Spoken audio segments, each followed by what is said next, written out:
So today we're here because we think that healthcare is too expensive, prescription drugs are too expensive, and sometimes there's reasons for why something would be expensive. Something like a real path-breaking treatment or procedure. When it comes out, it usually is more expensive. So there's sometimes you see that, but what I think you see in our healthcare system is you see a lot of bureaucracy, red tape, and people are making money off this system that aren't really providing value to the system. And you see it in a number of different ways, and we've tried to do a whole host of things in Florida since I've been here to increase transparency in this whole system. So for example, we have the price transparency where you can go online and look to see how much these procedures cost.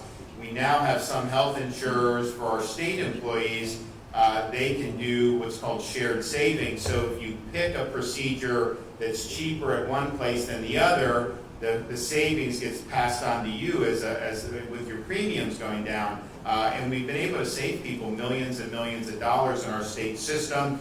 So we're happy about doing that transparency. We're the first state in the nation to utilize the 2003 law federally to let us buy drugs from Canada, which are a lot cheaper there. It was approved initially by the Trump administration. It's been held up by the Biden administration and the FDA because they say they're not sure it's safe to purchase drugs from Canada.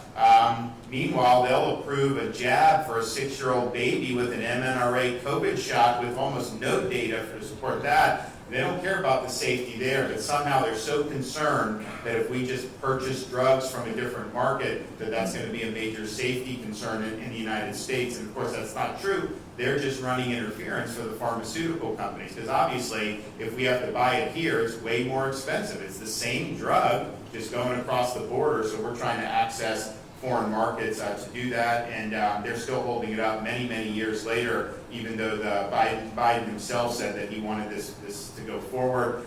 We've also, so in January, we said, what more can we do with drugs? So we hope we got the Canadian, and we're still fighting for that. We're in court on stuff, and so stay tuned. We said, one of the things that we see is when you go to like your pharmacy, it's not like the drug's just there, you buy it. There's middlemen that are involved in providing this and charging for it. They're called pharmacy benefit managers, and it's a very opaque part of this process, but they make huge, huge amounts of money and really help drive the cost of prescription drugs higher and higher. And right now, you have about 3 of these PBMs that control 80% of the prescription drug market. And who this really hurts, of course, consumers. It also hurts neighborhood pharmacies, because they have practices that make it more difficult for these folks to stay in business. And you're going to hear about that from some of our speakers today. So we see the prices going up. There's a variety of reasons for that. PBMs are one part of it.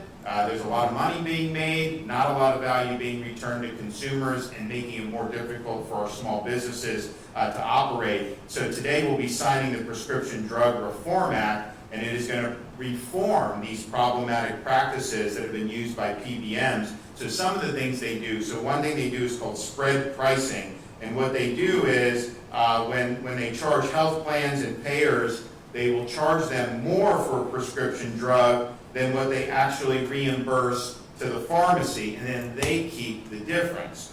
Another thing they do is, so with that, in some claims, the total cost of the drug is actually less than the patient's copayment for the drug.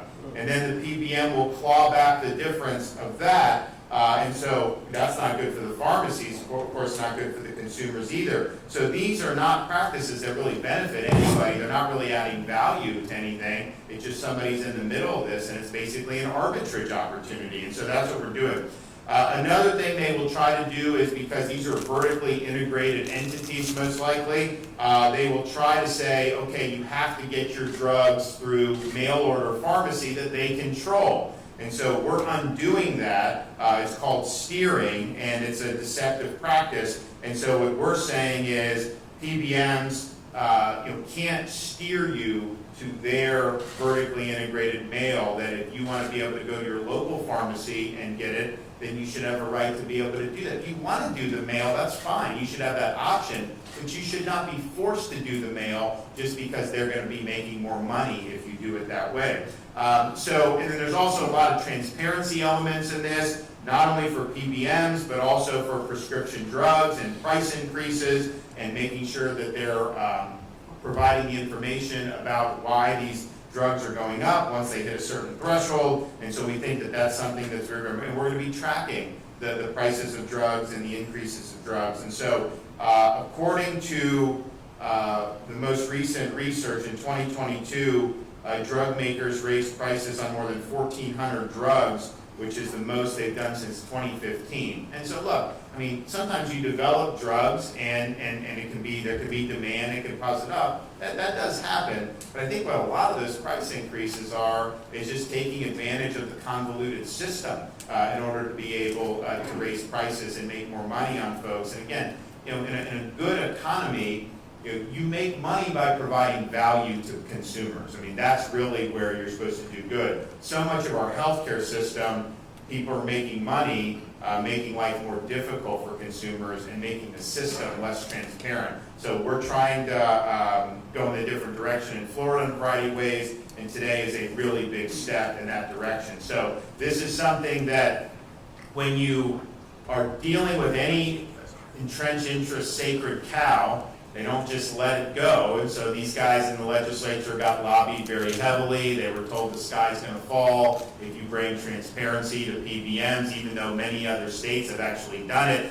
Florida, most of the stuff we're usually the first on. This is actually not one we're the first. There's other states that have done it, and it's made a real positive difference. And so we look at that and we want to go forward. So I want to thank them for their work on this, because I think it's been something that's very, very important in getting this across the finish line. And there was a lot of, they were actually saying if you take out the middlemen, it's going to cause the drug prices to skyrocket. I don't know how that could happen because they're making money, but they were saying a lot of stuff, and these guys stood strong, and it ended up passing the Florida Senate 40-0, unanimously passed, because the people saw it.